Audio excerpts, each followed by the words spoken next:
আমি আমার মায়ের কাছে দুধ চা খেতে চাইছিলাম, তাই জন্য আমার মা দুধ চা বানিয়ে দিচ্ছে। আমি তো আর রং চা পছন্দ করি না, এজন্য।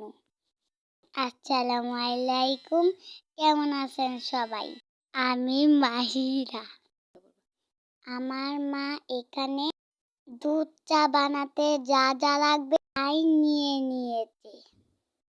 এখন আমার মা দুধ চা বানাবে। আমি কিন্তু দুধ চাটা অনেক বেশি পছন্দ করি।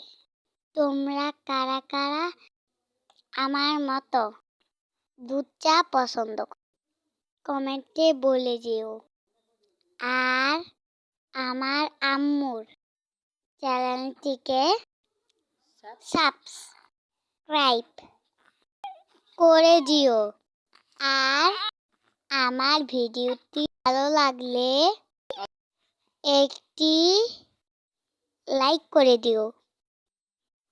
আর আমার ভয়েসটা কেমন হয়েছে কমেন্টে বলে দিও।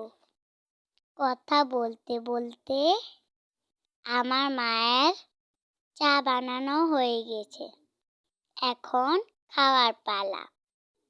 আমি কিন্তু আমার মাকে অনেক জ্বালাতন করি।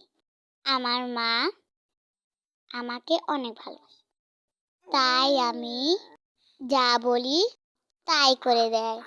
আমি এখন দুধ চাটা খেয়ে নিব। অনেক বেশি মজা হয়েছিল। আমার কথা শুনে আমার বোনও কথা বলছে, সেও ভয়েস দিতে চায়। ও কি পারবে, ছোট মানুষ, সেটা তো বোঝে না। চা খেতে খেতেই তা শেষ করে দেব। তোমরা সবাই ভালো থেকো।